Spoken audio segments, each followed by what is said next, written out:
ಮುರುಡೇಶ್ವರ ಎಂಬುವುದು ಶಿವಭಕ್ತರಿಗೆ ಅತ್ಯಂತ ಪವಿತ್ರ ಕ್ಷೇತ್ರ. ಮಹಾಶಿವರಾತ್ರಿ ಸಮಯದಲ್ಲಿ ಇಲ್ಲಿ ನಡೆಯುವ ಜಾಗರಣೆ, ಭಜನೆ, ವಿಶೇಷ ಕಾರ್ಯಕ್ರಮಗಳು ಸಹಜವಾಗಿಯೇ ಸಾವಿರಾರು ಭಕ್ತರನ್ನು ಆಕರ್ಷಿಸುತ್ತವೆ. ಸಾಮಾನ್ಯವಾಗಿ ಇಂತಹ ವೇದಿಕೆಗೆ ದೊಡ್ಡ ದೊಡ್ಡ ನಟರು, ಗಾಯಕರು, ಪ್ರಸಿದ್ಧ ವ್ಯಕ್ತಿಗಳು ಬರುತ್ತಾರೆ. ಆದರೆ ಈ ಬಾರಿ ಜನರ ಮನಸ್ಸಿಗೆ ಹತ್ತಿರವಾದ ವ್ಯಕ್ತಿ ರಕ್ಷಿತಾ ಅತಿಥಿಯಾಗಿ ಬಂದಿರುವುದು ಕಾರ್ಯಕ್ರಮಕ್ಕೆ ವಿಭಿನ್ನವಾದ ಮೆರುಗು ನೀಡಿದೆ. ಮಹಾಶಿವರಾತ್ರಿ ಪವಿತ್ರ ರಾತ್ರಿ. ಭಕ್ತಿ, ಜಾಗರಣೆ, ಸಂಭ್ರಮ ಈ ಮೂರು ಒಂದೇ ವೇದಿಕೆಯಲ್ಲಿ ಸೇರಿದ್ದಾಗ ಕಾರ್ಯಕ್ರಮ ಇನ್ನಷ್ಟು ಸ್ಪೆಷಲ್ ಆಯಿತು. ಈ ಬಾರಿ ವಿಶೇಷ ಅತಿಥಿಯಾಗಿ ಬಂದವರು ಜನರ ಹೃದಯ ಗೆದ್ದ ವ್ಯಕ್ತಿ. ರಿಯಾಲಿಟಿ ಶೋ ನಂತರವೂ ಜನರ ಪ್ರೀತಿ ಕಡಿಮೆಯಾಗದೆ ದಿನದಿಂದ ದಿನಕ್ಕೆ ಹೆಚ್ಚಿಸಿಕೊಂಡಿರುವ ಮುಖ. ರಕ್ಷಿತಾ ವೇದಿಕೆಗೆ ಎಂಟ್ರಿ ಆದ ಕ್ಷಣವೇ ಜನರ ಪ್ರತಿಕ್ರಿಯೆ ನೋಡಿದರೆ ಗೊತ್ತಾಗ್ತದೆ, ಇದು ಕೇವಲ ಸೆಲೆಬ್ರಿಟಿ ಸ್ವಾಗತ ಅಲ್ಲ, ಇದು ಮನೆಯ ಮಗಳಿಗೆ ಕೊಡುವ ಸ್ವಾಗತ. ಜನರು ಯಾಕೆ ಇಷ್ಟು ಕನೆಕ್ಟ್ ಆಗಿದ್ದಾರೆ ಗೊತ್ತಾ? ರಕ್ಷಿತಾ ಅವರ ಮಾತಿನಲ್ಲಿ ಇರುವ ಸರಳತೆ, ವರ್ತನೆಯಲ್ಲಿ ನೈಸರ್ಗಿಕತೆ, ಯಾವುದೇ ಅಹಂಕಾರ ಇಲ್ಲದ ನಡೆ, ಇದೇ ಅವರ ದೊಡ್ಡ ಶಕ್ತಿ. ವೇದಿಕೆಯಲ್ಲಿ ಮಾತನಾಡಿದ ಪ್ರತಿಯೊಂದು ಮಾತಿಗೂ ಕ್ರೌಡ್ ಕ್ಲ್ಯಾಪ್ ಕೊಟ್ಟದ್ದು ಗಮನಿಸಬಹುದು. ಸಾಮಾನ್ಯವಾಗಿ ಈ ಥರದ ಕಾರ್ಯಕ್ರಮಕ್ಕೆ ದೊಡ್ಡ ದೊಡ್ಡ ಸಿನಿಮಾ ಸ್ಟಾರ್ ಬರುತ್ತಾರೆ. ಆದರೆ ಈ ಬಾರಿ ನಿಮ್ಮ ಜನರ ಫೇವರೇಟ್ ಮುಖ ಬಂದಿದ್ದರಿಂದ ಕ್ರೌಡ್ ರೆಸ್ಪಾನ್ಸ್ ಡಬಲ್ ಆಯಿತು. ಮುರುಡೇಶ್ವರದಲ್ಲಿ ಮಹಾಶಿವರಾತ್ರಿ ಪ್ರಯುಕ್ತ ನಡೆದ ಕಾರ್ಯಕ್ರಮದಲ್ಲಿ ರಕ್ಷಿತಾ ಭಾಗವಹಿಸಿದ ಘಟನೆ ಕೇವಲ ಒಂದು ಗೆಸ್ಟ್ ಅಪಿಯರೆನ್ಸ್ ಅಲ್ಲ, ಅದು ಜನ ಸೆಲೆಬ್ರಿಟಿ ಸಂಬಂಧ ಹೇಗೆ ಬೆಳೆದಿದೆ ಎಂಬುದನ್ನು ತೋರಿಸುವ ಒಂದು ಉತ್ತಮ ಉದಾಹರಣೆ.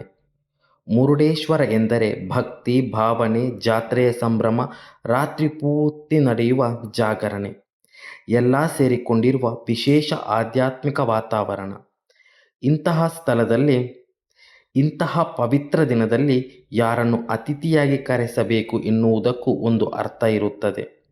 ಈ ಬಾರಿ ಆಯ್ಕೆಯಾಗಿದ್ದು ಜನಮನ ಗೆದ್ದ ವ್ಯಕ್ತಿ.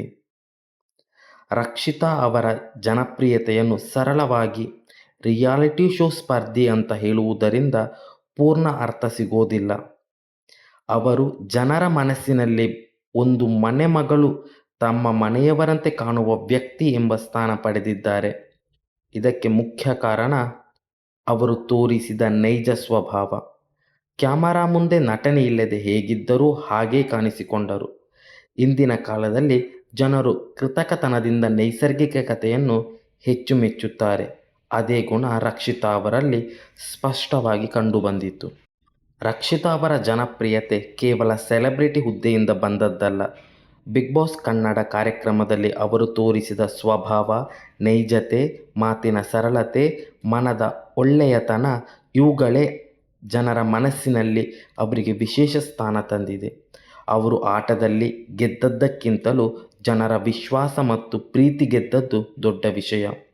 ರನ್ನರ್ ಆದರೂ ರಕ್ಷಿತಾ ಅವರು ಜನರ ದೃಷ್ಟಿಯಲ್ಲಿ ಅವರು ಒಬ್ಬ ಗೆದ್ದ ಸ್ಪರ್ಧಿಯಷ್ಟೇ ಗೌರವ ಪಡೆದಿದ್ದಾರೆ. ಮುರುಡೇಶ್ವರದಂತಹ ಭಕ್ತಿಪರ ವಾತಾವರಣದಲ್ಲಿ ಅವರು ವೇದಿಕೆಗೆ ಬಂದಾಗ ಜನರು ಕೇವಲ ಒಬ್ಬ ಅತಿಥಿಯನ್ನು ನೋಡಲಿಲ್ಲ, ತಮ್ಮ ಮನೆಯ ಹುಡುಗಿಯನ್ನು ನೋಡಲು ಬಂದಂತೆ ಸ್ವಾಗತಿಸಿದ ವಾತಾವರಣ ಕಂಡುಬಂತು.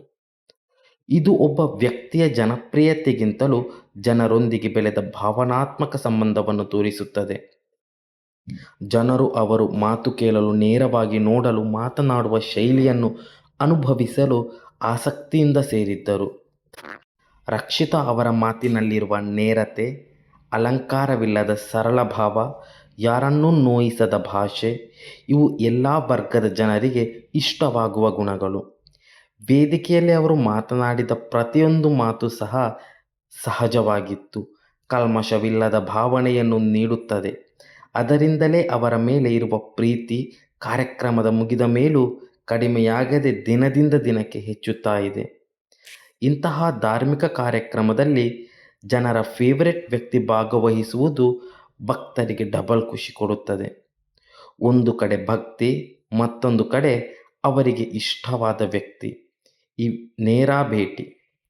ಆದ್ದರಿಂದ ಈ ಬಾರಿ ಶಿವರಾತ್ರಿ ಜಾಗರಣೆ ಕಾರ್ಯಕ್ರಮ ಮುರುಡೇಶ್ವರದಲ್ಲಿ ಇನ್ನಷ್ಟು ನೆನಪಿನ ಕಾರ್ಯಕ್ರಮವಾಗಿ ಉಳಿದಿದೆ. ರಿಯಾಲಿಟಿ ಶೋ ಮೂಲಕ ಪರಿಚಯವಾದವರು ಜನರ ಜೀವನದ ಒಂದು ಭಾಗವಾಗುವ ಹಂತಕ್ಕೆ ಬರೋದು ಸುಲಭವಲ್ಲ. ಅದು ನಿರಂತರ ನಡತೆ, ಸರಳತೆ, ಜನರೊಂದಿಗೆ ಕನೆಕ್ಷನ್ ಇವುಗಳಿಂದ ಮಾತ್ರ ಸಾಧ್ಯ. ಮುರುಡೇಶ್ವರದ ಕಾರ್ಯಕ್ರಮ ಇದೆಲ್ಲದಕ್ಕೆ ಸ್ಪಷ್ಟ ಉದಾಹರಣೆಯಾಗಿದೆ.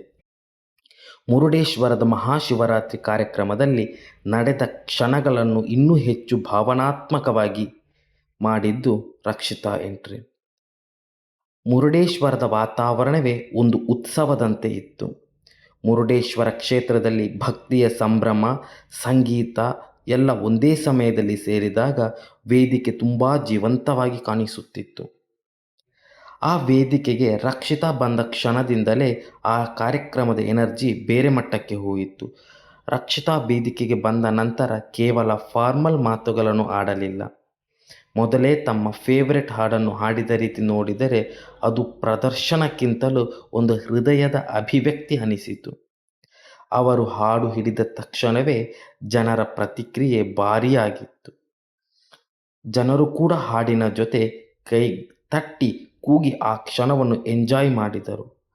ಒಂದು ಹಾಡು ಸಂಪೂರ್ಣ ಮೈದಾನವನ್ನು ಒಟ್ಟಿಗೆ ಕನೆಕ್ಟ್ ಮಾಡಿಬಿಟ್ಟಂತೆ ಅನುಭವ ಎಲ್ಲರಿಗೂ ಆಯಿತು. ವೇದಿಕೆಯಲ್ಲಿ ನಿಂತು ಹಾಯ್ ಮುರುಡೇಶ್ವರ, ಹೇಗಿದ್ದೀರಾ ಎಂದು ಕೇಳಿದಾಗ ಒಂದೇ ಸಾಲು ಆ ಮಾತು ಕ್ರೌಡನ್ನು ಕ್ಷಣಾರ್ಧದಲ್ಲಿ ಉತ್ಸಾಹದಂತೆ ಕೂಗುವಂತೆ ಮಾಡಿತ್ತು. ಆ ಸೌಂಡ್, ಆ ಪ್ರತಿಕ್ರಿಯೆ ಇವು ಎಲ್ಲವೂ ರಕ್ಷಿತಾ ಅವರ ಮೇಲಿನ ಪ್ರೀತಿಯ ನೇರ ಸಾಕ್ಷಿ. ಇದು ಕೇವಲ ಒಬ್ಬ ಗೆಸ್ಟಿಗೆ ಕೊಡುವ ಪ್ರತಿಕ್ರಿಯೆ ಅಲ್ಲ, ಮನಸ್ಸಿಗೆ ಹತ್ತಿರವಾದ ವ್ಯಕ್ತಿಗೆ ಕೊಡುವ ಸ್ವಾಗತ. ಅವರು ಮಾತನಾಡಿದ ಜೀವನದ ಬಗ್ಗೆ ಮಾತು ಇನ್ನೂ ಹೆಚ್ಚು ಜನಪ್ರಿಯವಾಗಿ ತಟ್ಟಿತು.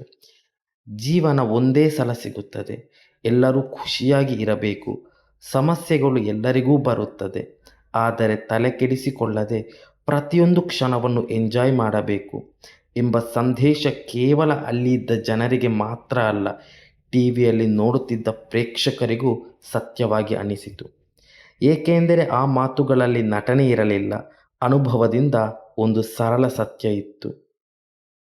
ವಯಸ್ಸಿನಲ್ಲಿ ಚಿಕ್ಕವರಾದರೂ ಮಾತಿನಲ್ಲಿ ತೋರಿದ ಪರಿಪಕ್ವತೆ, ಆಲೋಚನೆಯಲ್ಲಿ ಕಂಡ ಸ್ಪಷ್ಟತೆ, ಜೀವನದ ಬಗ್ಗೆ ಹೇಳಿದ ದೃಷ್ಟಿಕೋನ ಇವು ಜನರನ್ನು ಆಶ್ಚರ್ಯಗೊಳಿಸಿತು. ಅದಕ್ಕಾಗಿಯೇ ಜನರು ಶಿಳ್ಳೆ, ಚಪ್ಪಾಳೆ, ಕೂಗಾಟದ ಮೂಲಕ ತಮ್ಮ ಮೆಚ್ಚುಗೆಯನ್ನು ತೋರಿಸಿದರು. ವೇದಿಕೆಯಲ್ಲಿ ಮಾತನಾಡುವ ಶೈಲಿ ಉಪದೇಶದಂತೆ ಅಲ್ಲ, ಸ್ನೇಹಿತೆಯಂತೆ ಮಾತನಾಡಿದ ಅನುಭವ ಕೊಟ್ಟಿತು. ಅವರು ಹಾಡಿದ ಪ್ರೇಮ ಚಂದ್ರಮ ಕೈಗೆ ಸಿಗುವುದೇ ಎಂಬ ಹಾಡು ಕಾರ್ಯಕ್ರಮದ ಹೈಲೈಟ್ ಕ್ಷಣವಾಗಿತ್ತು. ಆ ಹಾಡು ಶುರುವಾದ ತಕ್ಷಣ ವಾತಾವರಣ ಇನ್ನಷ್ಟು ಉತ್ಸಾಹಭರಿತವಾಯಿತು. ಜನರು ಕೂಡ ಕುಣಿದು ಕೈಬೀಸಿ ಮೊಬೈಲ್ ಲೈಟ್ ಆನ್ ಮಾಡಿ ಆ ಕ್ಷಣವನ್ನು ಸಂಭ್ರಮಿಸಿದರು. ಸಂಪೂರ್ಣ ಕಾರ್ಯಕ್ರಮ ಒಂದು ಸಂಗೀತ ಭಕ್ತಿ ಭಾವನೆಗಳ ಸಂಯೋಜನೆಯಂತೆ ಕಂಡಿತು. ಒಟ್ಟಿನಲ್ಲಿ ನೋಡಿದರೆ ಈ ಕಾರ್ಯಕ್ರಮದಲ್ಲಿ ರಕ್ಷಿತಾ ಅವರ ಉಪಸ್ಥಿತಿ ಕೇವಲ ಒಂದು ಎಪಿಯರೆನ್ಸ್ ಅಲ್ಲ, ಜನರ ಜೊತೆಗಿನ ಭಾವನಾತ್ಮಕ ಸಂಪರ್ಕ, ಸರಳತೆ, ಪ್ರೀತಿಯ ಪ್ರತಿಫಲವಾಗಿ ಕಂಡ ಕ್ಷಣ. ಈ ರೀತಿಯ ನೈಜ ಸಂಪರ್ಕವೇ ಅವರನ್ನು ಬಿಗ್ ಬಾಸ್ ಕನ್ನಡದ ನಂತರವೂ ಜನರ ಮನಸ್ಸಿನಲ್ಲಿ ಜೀವಂತವಾಗಿ ಇಟ್ಟಿದೆ. ಪ್ರೇಕ್ಷಕರಾದ ನಿಮ್ಮ ಅನಿಸಿಕೆ, ಅಭಿಪ್ರಾಯ ಏನು ಅನ್ನೋದನ್ನು ಕಮೆಂಟಿನಲ್ಲಿ ಬರೆಯಿರಿ. ದಯವಿಟ್ಟು ನಮ್ಮ ಚಾನಲನ್ನು ಲೈಕ್, ಸಬ್ಸ್ಕ್ರೈಬ್ ಮಾಡಿ ಸಪೋರ್ಟ್ ಮಾಡಿ. ಧನ್ಯವಾದಗಳು.